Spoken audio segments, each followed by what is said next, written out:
Thanks for listening to this podcast of Trending with Timmerie. If you haven't already subscribed, please catch us wherever you love to listen to your podcast, from the Relevant Radio app to Apple, YouTube, you name it, we are there. And if you listen on Apple Podcasts, please be sure to go and give us a 5-star review to help other people discover the podcast.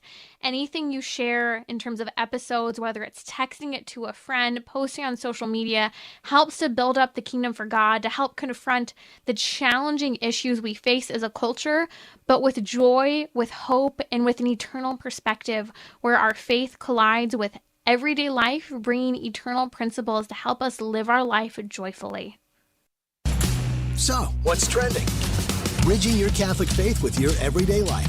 You're listening to Trending with Timmerie on Relevant Radio.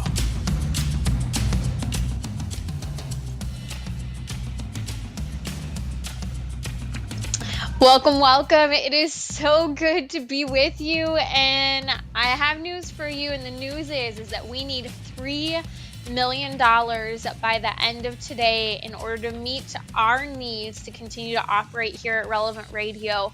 And so if you're able, we are $13,000 away from reaching our goal, our needs. So let's wrap it up this hour. We need $13,000, and every dollar you give is matched. We've had generous donors step forward. So if you give $5, that is doubled to 10. If you can give $5 today, $10, maybe it's 500 or 5,000. I'm asking you to give from the heart, whatever you can. And so let's kick off this hour with prayer. Join me in praying for an end to abortion in the United States, especially for our Supreme Court justices, as we approach this ruling that we have already heard the news. Roe versus Wade is imminent to be overturned. We'll pray for end to abortion, as we said, and for our needs to be met during our pledge drive, and in thanksgiving for all of you who have already stepped forward and supported us here at Relevant Radio. Let's pray in the name of the Father, and of the Son, and of the Holy Spirit. Amen. Remember, O most gracious Virgin Mary, that never was it known that anyone who fled to thy protection, implored thy help, or sought thy intercession was left unaided. Inspired by this confidence, I fly unto thee, O Virgin of Virgins, my Mother. To thee do I come, before thee I stand, sinful and sorrowful. O Mother, the Word incarnate, despise not my petitions, but in thy mercy hear and answer me. Amen. In the name of the Father, and of the Son, and of the Holy Spirit. Amen. It's not too late to support us here at Relevant Radio. Perhaps you haven't had the opportunity to hop online, relevantradio.com. Tap that donate button on your Relevant Radio app, or the easiest way to give as well, besides the internet, is by giving us a call. And the number is 1-877-291-0123. We are $13,000 away from meeting our need of $3 million here at Relevant Radio. And every dollar you give, generous donors have stepped up and said, for every $5 that are given, I will double that. I will give $5 as well. So please join us this hour. Let's fund our needs to continue to work for the next 3 months here at Relevant Radio and support my program, Trending with Timmerie. It's so great to be with you, and I'm grateful that you helped to make this program possible on Relevant Radio. So thank you all for your generosity. Joining me today on Trending will be Melanie Hempy. She's from ScreenStrong.com, and she helps you and your loved ones to take back your lives from the digital world with screen addiction, technology outbursts, angry tantrums from children today when their technology is taken away, anxiety, depression, even suicidality because of cyberbullying, or even eating disorders. So many things are happening surrounding screens, and Melanie Hempy is the person to talk to when it comes to taking back your child from the digital world, having self-control in the home, and helping you to understand, how do we use technology?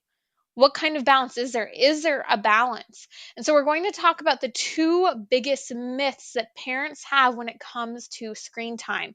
If you have a question for this digital expert on how to handle technology with children, you can ask your question now at 1-888-914-9149. Also, very easy. You can ask your question now on Instagram or Twitter. Just follow me at Timmerie, Timmerie.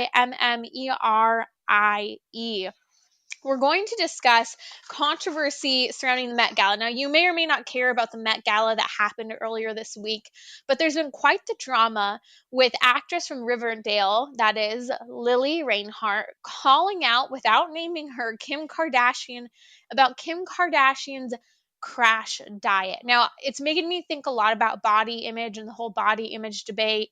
And I think there's a lot to be learned and discussed when it comes to promoting a healthy body image based on the conversations online that are being had right now about actress Lily Reinhardt's comments about Kim Kardashian's crash diet. So stay tuned. Also, Mother's Day is coming up, and we are going to talk about why motherhood is inspiring for women and it does not inhibit them. And finally, you may have heard the news that abortion activists are planning to storm Catholic churches during Mass on Sunday on Mother's Day. Maybe you're a little concerned, you're wondering what to do. I think it's important that we do spread the word and that we're prepared. And I have some concrete things we can do ahead of expected possible protests at our local Catholic parishes. You're listening to Trending with Timmerie here on Relevant Radio. Joining me now from ScreenStrong.com is the founder and president, Melanie Hempy. And Melanie, can you talk to us in the face of all of the technology use? We talked a lot about TikTok and the damage it has on young girls and the impact of video games. Can you share with me the two biggest myths that parents often have when it comes to how to navigate screen and technology use with children? Yeah, thank you so much for having me back. I love talking about this topic because I just love shedding light in these very dark places that you are just so wonderful to bring up in all of your shows. Thank you so much for all the work that you're doing too. So basically, I hear lots of myths out there. Every time I go to speak to a group of parents, it seems like the same two or three things come up every single time. And I think the top two myths, depending maybe on the age of the audience and their kids, the top two myths are this. Number one, isn't it okay to moderate just and to balance screen use? Balance is good. So the myth says that balancing screen use, regardless of what it is a good thing because we need to teach our kids balance. Tech is here to stay, it's not going anywhere, and they need to learn. And the second myth is sort of a first cousin to that myth, and it says that we have to teach them balance because if we don't, then they're going to binge and go crazy when they leave our home. Have you ever heard these myths before, Timmerie? Absolutely. And I think that at the same time, people are also throwing ideas within those same arguments of, well, I don't want my kids to be behind. I want them to have the ability to function with technology. I mean, everything from making PowerPoint presentations, being proficient online. And what you're saying Yeah. isn't saying that you can't use a computer to do work. And I think that's important distinction. Um, Yes. and maybe you can address that too a little later on, but let's address these two major myths that you're mentioning surrounding Right. moderation. And if you don't give the technology to your kid now, they'll end up, let's say, in college and they will be addicted to it. Yeah, the fear of that. And so parents need to really step back and stop being so fearful about the future. So we do know that screens come in all shapes and sizes, and I have yet to ever had an audience that where I had a parent that raised their hand that said their child was addicted to PowerPoint. I'll be honest with you. I don't think anyone has ever told me that. So we are not talking about those types of screens. We are talking about toxic screens, and the toxic screens include, believe it or not, video games, social media, and pornography. Those are the three main things. And so, would you want to balance those things? This is the question. So, some people say, well, of course you wouldn't want to balance, or you wouldn't want to balance and moderate pornography, right? That's a no brainer. Everybody knows that. But what about video games and what about social media? And the problem with moderation on things that are potentially addictive activities is pretty obvious when you really think about it and use your common sense. And you can look at the science too. You can look at brain science and child development science and what we know about children who use even just a little bit a day, depending on the type of screens. Now, if they're on PowerPoint an hour a day, that is probably not going to be a bad thing for them to do. However, if they are on a very interactive video game where there's just a whole lot of interaction, a lot of stimulation, their limbic area in their brain is getting stimulated, and that dopamine addiction reward pathway is getting stimulated, they more than likely will develop a dependency. And what I mean by that is it's not that that 30 minutes a day really hurt them, but that 30 minutes is cumulative. And this is what most parents don't understand. And I surely never understood this with my oldest, who we really had a problem with the addiction. So it's cumulative. And what that means is every morning when your child wakes up and then they play that 30 minutes again, it adds on to the damage, if you will, from the day before. So we know that most every gamer out there today, everyone who's addicted to gaming, or even we could say to drugs and alcohol, they did not start off with large amounts. They started off just like many of your kids out there, the parents that are listening, with 30 Right. minutes a day, right? Mhm. That's where it starts. It starts with this idea, oh, we're just going to moderate it. But because the games are not like they used to be, they're not Pac-Man anymore. They have very deep persuasive design elements. And Richard Fried has done a lot of work on this, and we have a lot of his information in our parent online course that we have for parents. So what we know is that even just a little bit, they they start to get used to it, and then they need more, and then they need more, because that's the way it's designed, right? And that's the way social media is designed too. So if your child has social media for an hour or two a day, chances are they will grow a craving for it. This is how we develop habits. We do the thing, whatever it is, right? Repetition. Like Mhm. repetition. Like, Right. have you ever heard 21 days in a row? If you do something, it's going to become a habit. Well, this is what happens with our screens. And so I know there are parents out there and their mind is sort of exploding and they're thinking, oh my gosh, what do I do? Well, you really got to think about how much of this, or if you're even going to allow it. And so there's a lot of parents out there for their young kids, all the way even through high school, they have game free homes. And what that means is they just don't have video games as an option. Now, if their child goes to a cousin house over Christmas and they play video games, they're not legalistic about it. However, it is not a normal part of their routine. When it Mhm. becomes a normal part, I say that kids who play every day are almost more at risk than a child that you would think would be addicted. It's the ones who are starting to crave it and starting to need it every single day.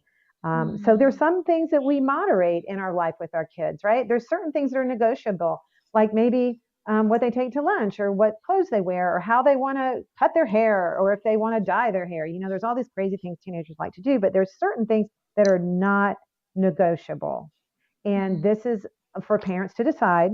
But you've got to decide how much of this addictive stuff are you going to let your kids do, knowing the brain Absolutely, science. absolutely. And just to jump in, it's important too that we distinguish, especially, and again, this is a generalization, but it's usually the real challenge for boys is video games and pornography, and for girls, social media and pornography now. And it is growing exponentially, the number of girls, young women that are looking at pornography for different reasons. You know, kind of the ideas behind that is different than the boys, the pressure in our culture and society today. But what you're saying is so important. And I want to come back to that 30-minute idea, because a lot of people say, well, why not 30 minutes? And we've had Dr. Leonard Sax recently on here. He's a family physician as well as a research psychologist, PhD.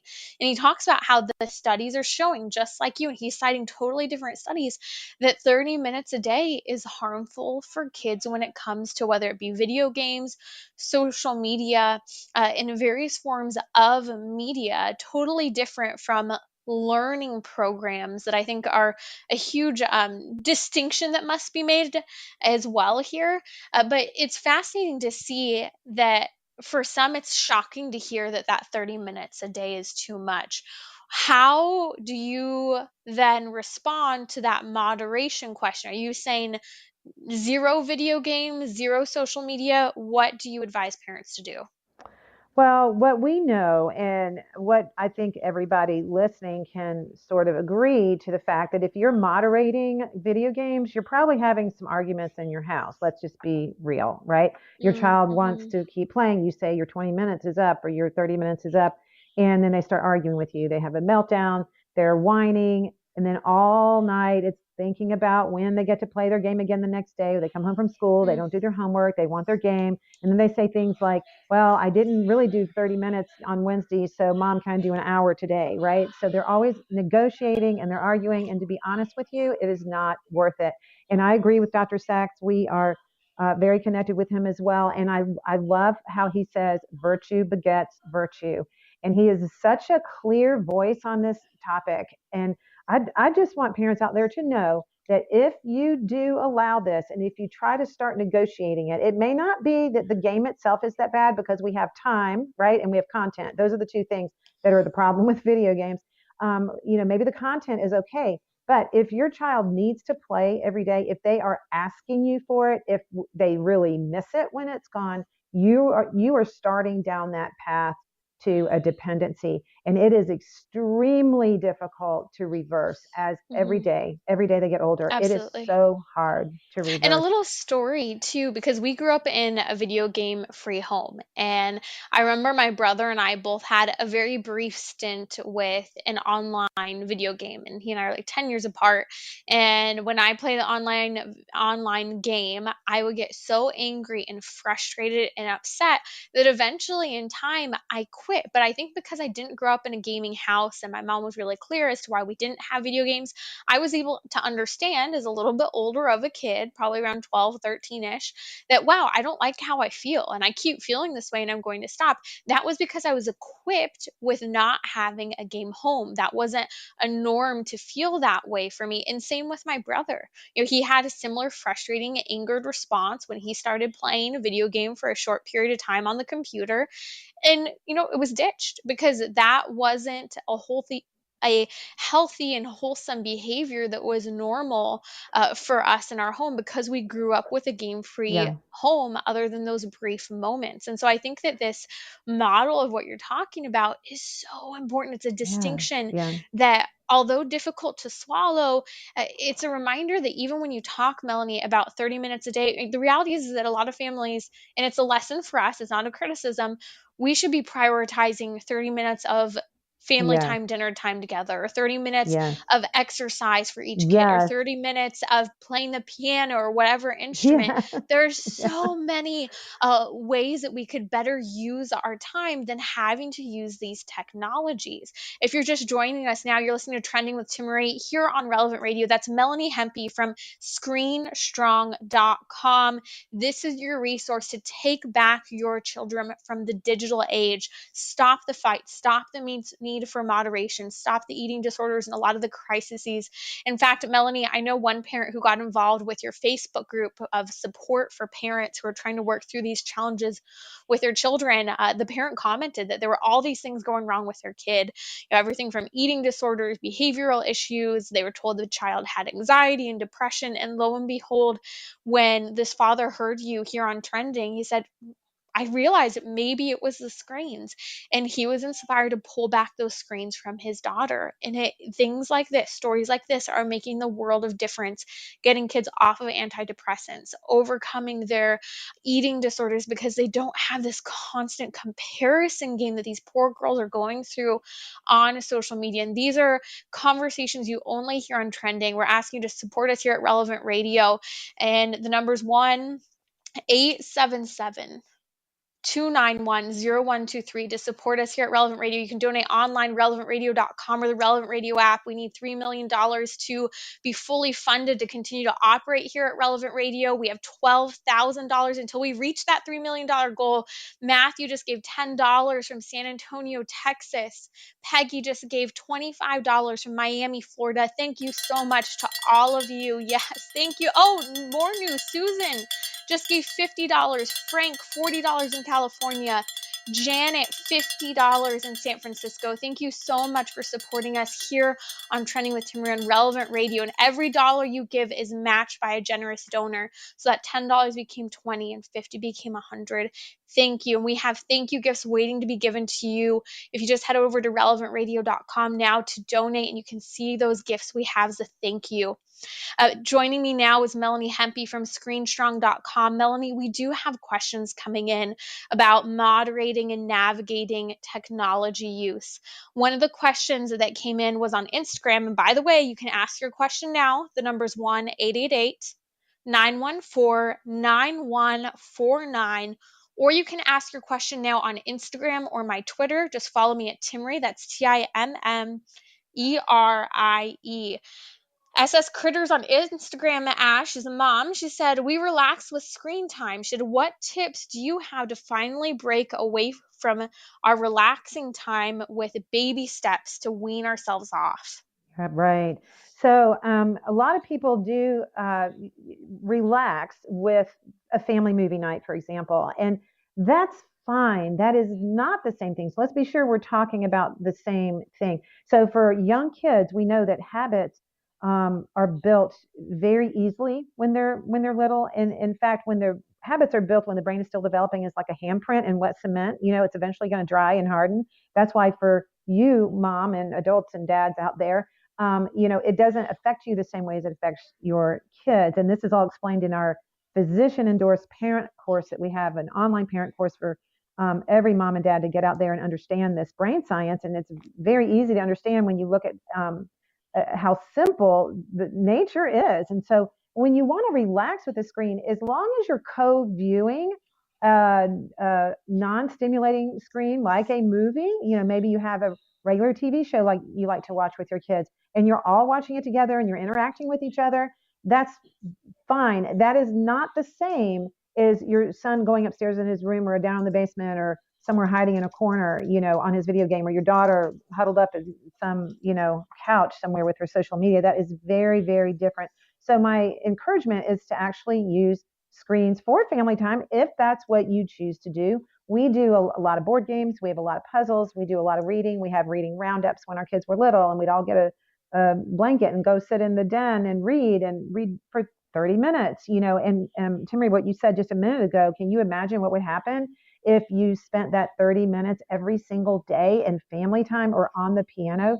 See, this is what parents need to understand. And I made all these same mistakes. So I'm not sitting here telling everybody something to do that I didn't make all the same mistakes. But we know that moderation is how all addicted gamers got started. So just be careful. Again, the tip there for your listener is if you can enjoy it together. Now, some dads will say, well, I play video games with my son, and that's a whole nother conversation. In fact, Timmerie, we probably need to talk about that on another show, because there's a lot of reasons why that's not a good idea to do that. But for Could you family time, briefly it's fun. explain why that playing a video game with your child isn't a good idea? Because I know there are a lot of people who agree with not introducing video games, that are okay with it if, let's say, it's on a Saturday afternoon and it's you and your kid together for half Right. an hour or an hour, the same way they'd argue that you'd play a video or a board game together.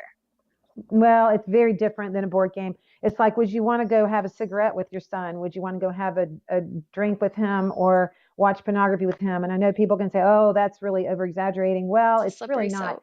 It's a very slippery slope. What you're doing is you're creating a habit for your son, a habit that you can control, but that he cannot. So he's watching, well, dad plays with me, right? So it must be okay. Is that okay? Dad, maybe when your son is 25, then you can enjoy that together. But you would never do another addictive activity with a child. Again, this is very different than Pac-Man. It's very different than some of these games that used to be played a long time ago that kids would get bored with. If your child does not get bored on his video game, he's having a problem with it. He's not going to be able to ward off the dependency that's going to happen. But for dads should be spending time in physical time with their kids outside, riding bikes, fishing, walking, running. Boys especially are not physical enough today. And so just remember that when you do spend this time with him, first of all, it's not really good interactive time. You're not really talking to him. We have what we call talking hobbies, where you can fish or run or walk or do something where you can actually talk to your dad while you're doing it, where there's some interaction. But the biggest thing is that you're setting your child up for a future potential addiction. You just got to be careful of that. And a lot of people, Timmerie, say that, well, we have to let them play now because they're going to look at it as forbidden fruit, right? And they're going to want to binge when they leave our house. And that is such a myth. And that's tied right into this moderation myth. This is why parents moderate it. The fact of the matter is, and Dr. Sax books are so good about describing this, but the facts of the matter is that the more you do something, the more you're going to want to do it. So little gamers grow up to be big gamers. Little girls that use social media grow up to be big girls that use social media. This is true across the board. This is proven with studies. This is not an opinion, that if your child grows up playing a moderate amount of video games, every day, it's that repetition every day, or once a week on Sunday, this is what we do, or once a week on Saturday, he's allowed 2 hours.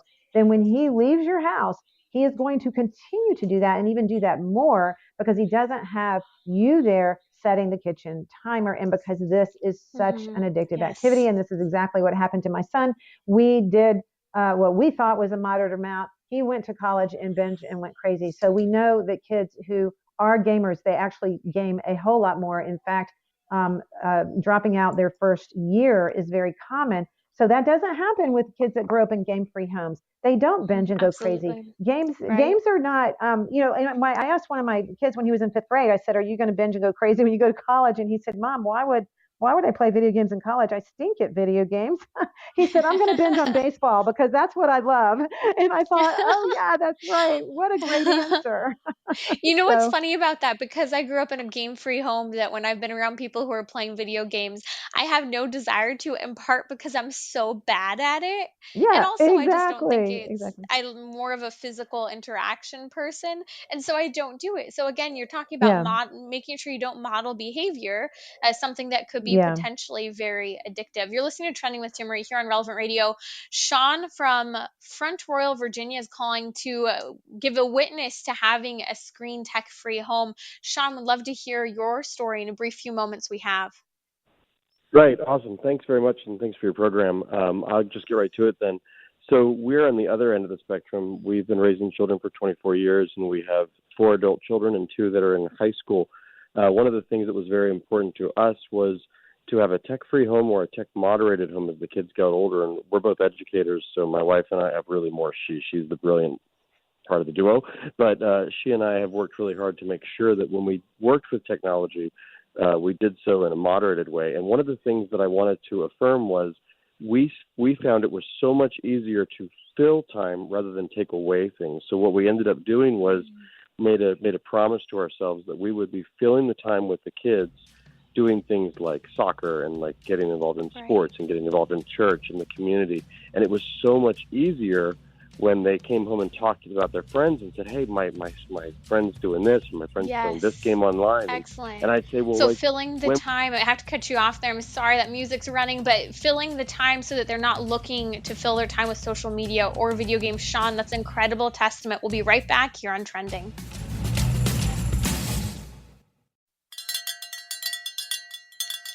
I have news. We are working our way toward 3 million, and we have just had generous donors step forward. Joanna just gave $100 in Bakersfield, Dan $50 in Minnesota. We had $8 given by Stephen in Torrance, California, $1,200 given by Bernadette in Roseville, California. Thank you so much for supporting us here at Relevant Radio. We still need $11,000 to reach our goal of 3 million. I want to do it by the end of the hour. We have 26 minutes to go. If you can support us here at Relevant Radio, I'm asking you to give, and to give generously. Anything you can give, we are grateful for. Maybe you can give that $11,000 right now. We can wrap this up, and anything extra goes to help us pay down our debt for our various stations we have, so that we can continue to grow here at Relevant Radio. If you can donate, relevantradio.com is the easiest way. You can also tap that donate button on your Relevant Radio app if that's how you're listening right now. And finally, you can call us. We have operators waiting to take your call right now. Call us at 877-291-0123 and give hope to a culture who so desperately needs to hear the message of our Lord Jesus Christ, true faith-filled answers to difficult hot button issues in society. That said, we are going to have a hot weekend coming up here in Catholic churches across the nation. You may have heard that pro-abortion activists are planning on rioting and entering into Catholic churches this weekend on Mother's Day because they are upset and blaming Catholics for the forthcoming overturning of Roe versus Wade and the decision of abortion returning to the individual states. So it's a moment not to panic, but to take concrete precautions when going to Mass this weekend. I've grown up my whole life in activism. I've been in front of abortion clinics. I've been involved in police situations. And I think it's important to just be prepared. And I'll give some concrete steps for what you can do this weekend to stay safe at Mass and help keep your church and those around you safe. Before we go there, again, don't forget you can donate. We have $11,000 to go to support Relevant Radio. The number is 1-877-291-0123 or donate online, relevantradio.com. So the Met Gala happened this week, and although I haven't talked about the Met Gala because maybe you find it fascinating because of the costumes, but you could care less about so much of the content coming from the mouths of celebrities. Well, I was a little fascinated this week to hear actress Lili Reinhard. She's that actress from the show Riverdale series, who has ranted on social media, calling out, but not by name, Kim Kardashian, among other celebrities who have been talking about their crash diets in order to fit into the various costumes in the Met Gala. Now, the Met Gala, part of the neat thing about the Met Gala always has again, it's all about art. It has a very unique artistic spin on the clothing that's worn. And there have been some offensive ones that people could argue where the Vatican collection was being worn. I was really shocked by this a few years ago by various movie stars and celebrities. But this week, Kim Kardashian was working to fit into what is known as the most expensive dress in the world. It was originally worn by Marilyn Monroe at President John F. Kennedy's birthday celebration at Madison Square Garden in 1962. So this is a historic antique piece of clothing that Kim Kardashian was working her way toward wearing. Well, this vintage dress is not a dress that could be altered in any way whatsoever. And so what did Kim Kardashian have to do? Well, she had to dye it in order to fit into the dress. Now, in some of her comments made to reporters and on social media, one thing that Kim Kardashian said was it was such a challenge. It was like a movie rule. I was determined to fit into it, that being the dress. She said, I haven't had carbs or sugar in about 3 weeks. And she talked about how after the Met Gala, they were having a donut and dessert party afterward. So what Kim Kardashian had to do is she had to lose 16 pounds in 3 weeks in order to fit into and what some people are saying someone else's body size, someone else's dress. Now, I'll be interested, and maybe you have a take on this. I'd be happy to hear your thoughts. You can comment now on Instagram or Twitter. Follow me at Timmerie, Timmerie, or you can also comment real easy by giving us a call. The number is 1-888-914-9149. Well, in response to Kim Kardashian's comments, Lili Reinhard, without directly naming Kim Kardashian, went to social media with an absolute rant on her Instagram story, talking about how, my words, how messed up it is on 100 levels and how wrong it is to openly admit to starving yourself for the sake of the Met Gala, when you know very well that millions of young men and women are looking up to you and listening to every word.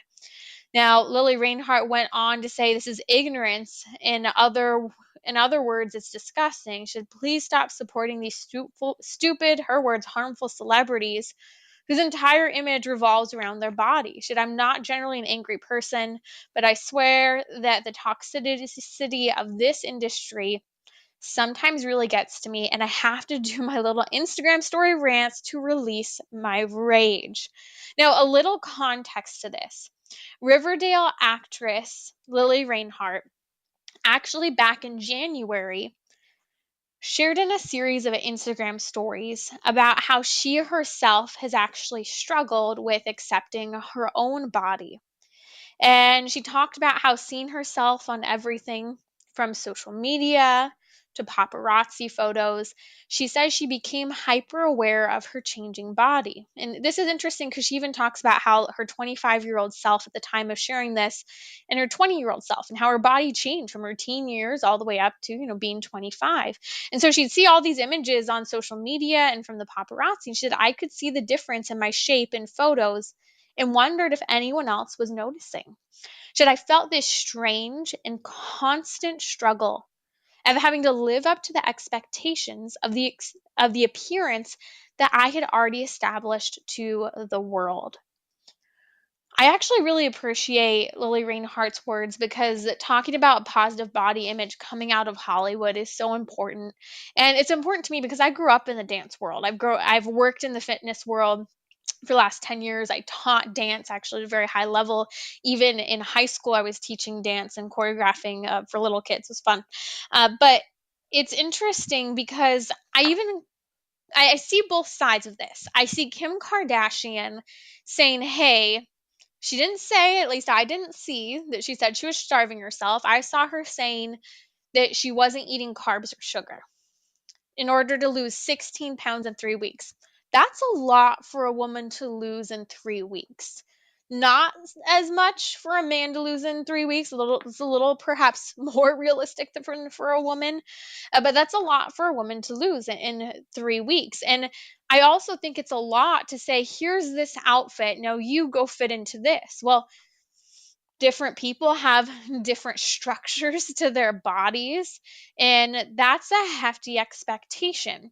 And it's a precedence that I agree with actress Lili Reinhardt that we don't necessarily want to be promoting for those people whom Kim Kardashian and Lili Reinhardt influence, because they're influencers. They're in the public's eye, and a lot of young women look to them, look to their bodies, look to their clothes, look to their family and dating and relationship lives as models, whether we like it or not, even our own kids or our own peers. So I want to talk about promoting a healthy body image. And if you're just joining me now, you're listening to Trending with Timmerie here on Relevant Radio. Because again, I see both Kim Kardashian's side, and to my knowledge, I didn't see her saying she's starving herself. I saw her saying she's not eating sugars and carbs, and let's be real, most of us could go with eating a few less carbs and a lot less sugar. So kind of comparing this, for my wedding, I actually wore a vintage dress. It was my great grandmother's dress from the end of the 1930s to the beginning of the 1940s. It was a beautiful floor length lace dress, went all the way down to my wrist, had these delicate vintage little buttons that went on the wrist, that went all the way up the back. It was beautiful. It was incredible that when I remember telling my mom what type of wedding dress I'd want, well, she said, we can go and try on some dresses, but that sounds a whole lot like your great grandmother's wedding dress, and I have it. And oh my goodness, I loved my great grandmother. Incredible, my eyes, just incredible human being. I saw so many examples of her growing up. I saw her in many ways. She was the example that set me and led me to start going to daily mass as a teenager. I saw her praying her rosary every day. Grant, she would watch soap opera as well. She prayed a rosary too, but hey, you win some, you lose some. She did it on mute, just subtitles. That takes some talent. I'm not advising it, but I'm just saying that does take some talent. She got the rosary in. Again, I'm not what's the word, condoning that or getting my support behind that. But this wedding dress, as you can tell, really meant a lot to me. I cared for my grandmother in the last few months of her life. I practically moved in and was helping to take care of her. And so to get to fit into my great grandmother's wedding dress, it fit like a glove. I couldn't believe it. It was like it was made for me. It was so exciting. Well, like any bride, you also want to make sure that you continue to fit into your wedding dress. and that you don't have to make too many alterations. You get closer to the wedding. And so, knowing me with my health issues, I've talked a little bit about them. I have a handful of autoimmune diseases and everything from gastrointestinal, bloating, food allergies. In other words, I had to be really careful to avoid inflammatory foods leading up to my wedding so that the dress looked nice still. I don't think there's anything wrong with trying to look nice, but there is a clear distinction that has to be made between starving yourself and healthy self control and proper nourishment. And I think that that's what's missing in this conversation. From what Kim Kardashian said, it seems like eating fewer carbs and no sugar was a win for her. I didn't see, and maybe she said this somewhere else, that she was starving herself. But to Lili Reinhard's perspective, she struggled growing up on social media, growing up in the eyes of paparazzi. To hear someone say that they're so dramatically trying to lose 16 pounds in 3 weeks, she thinks that Kim Kardashian is being a horrible example. But I think that the more important conversation here and what we can take in our own lives, especially as women, because let's be real, women, our bodies change, men's bodies change. I mean, your metabolism, everything starts to slow down as you enter into your 40s. Things start to ache a little bit in your 30s. You don't recover as easily from things, even as you get into your late 20s. And it's interesting to see, your body changes as the years go by and add decade upon decade. Body positivity is something we've got to talk about at all ages, especially for women. And so I think what needs to be discussed is teaching virtue that can then be implied and applied when it comes to body image, and as a lot of people refer to, body positivity. Virtues such as moderation in how much and how we eat, temperance, the virtues of self-control, also the beauty of freedom. If I want to go to a party and indulge and enjoy, I can. But that I have a diet that's self controlled, I'm not doing that every single day with every single meal or for 4 or 5 days in a row, and then I'm yo yoing in terms of how I eat. So many of us as a culture, as individuals, struggle with enjoying the freedom of food and growing in the moderation self control. And I think that this is where faith really does come into the conversation, because I was even thinking about Megan Fox. A couple weeks ago, I talked about how she had that big interview and tell all about her and her relationship with Machine Gun Kelly, their engagement. Some really weird things were said, but a lot of good things were said about diet, food, exercise. And the reality is that it shouldn't be movie stars who are sharing those positive messages about how to eat, how to have self-control, how to make sure you actually get rest and get it at the right time of day, or should I say night and not day.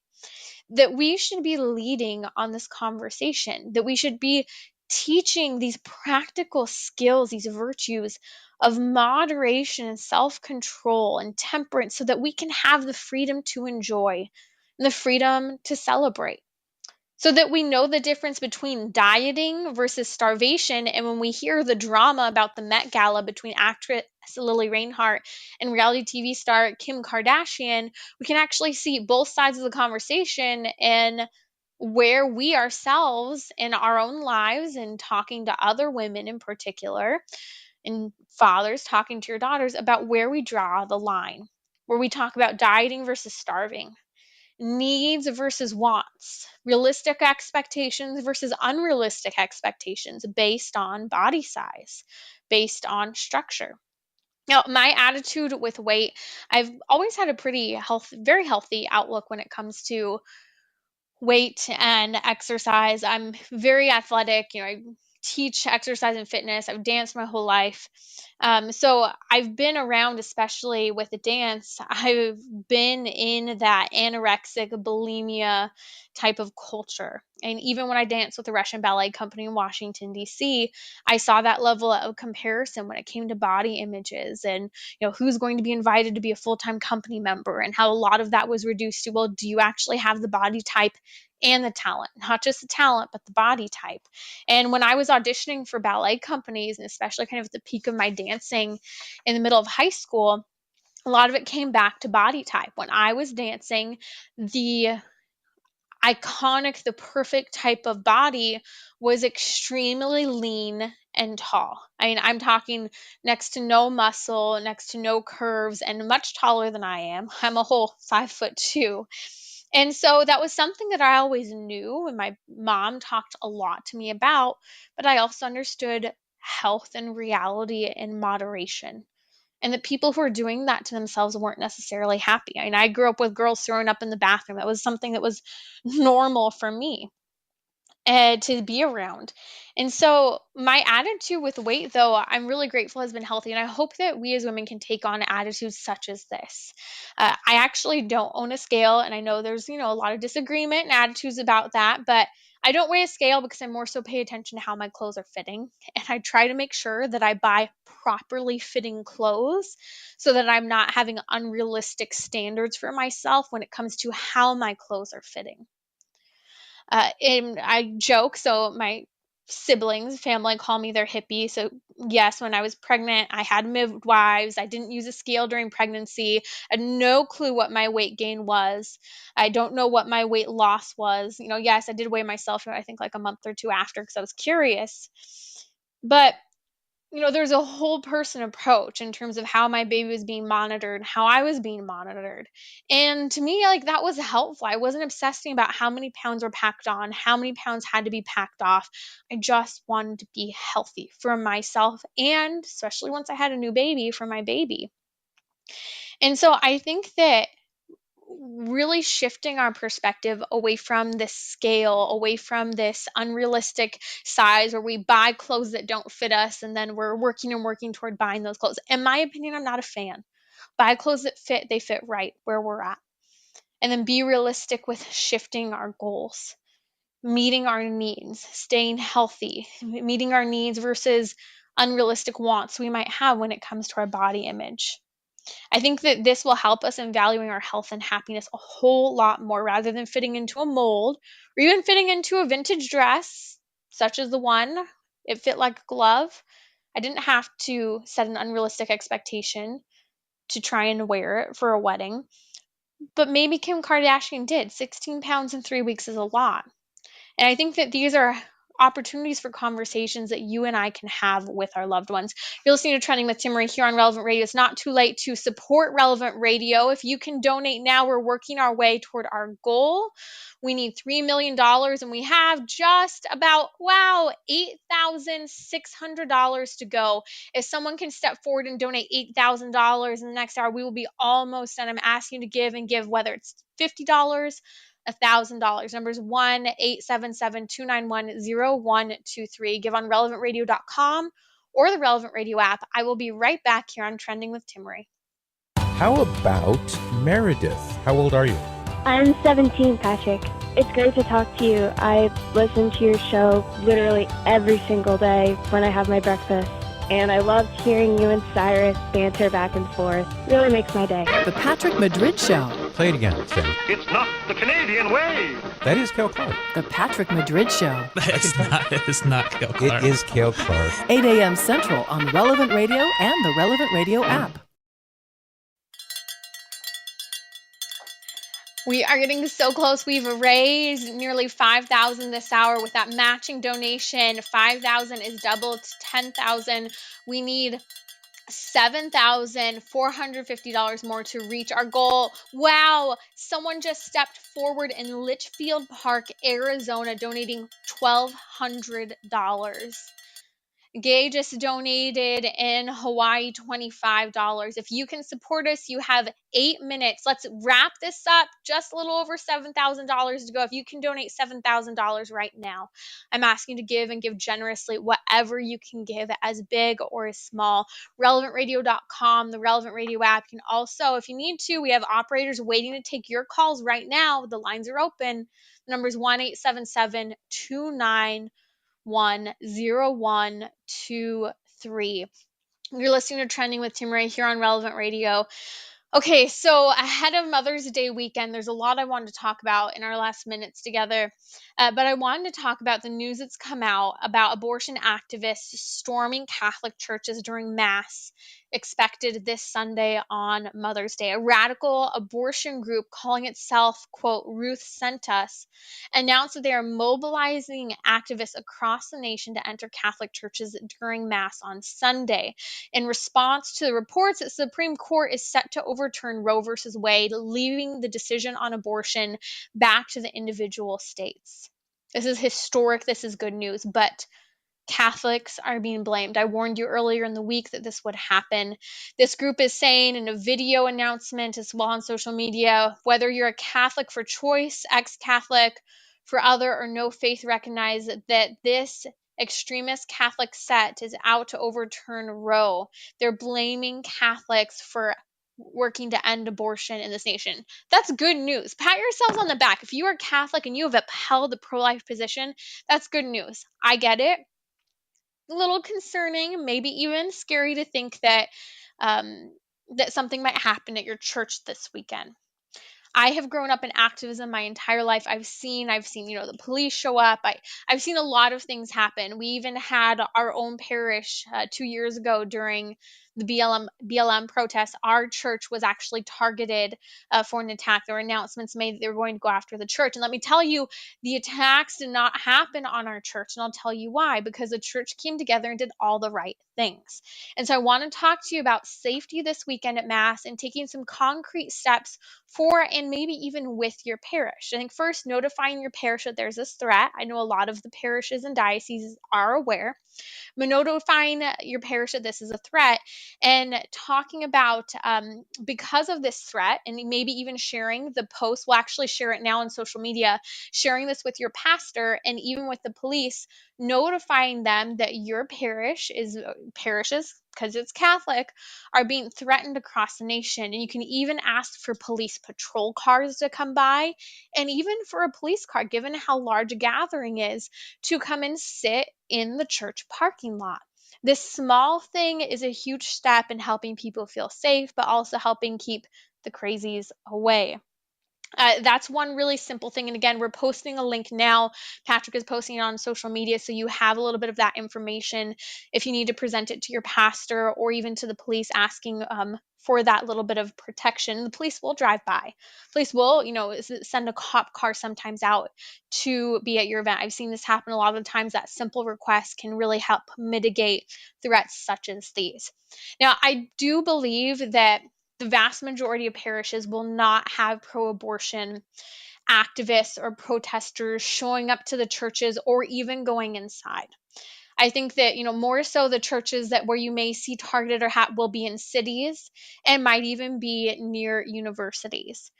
And so that's what I expect, just knowing a lot from kind of responding and interacting with pro-abortion activists. Don't be afraid. It's important that we're taking concrete steps to be safe.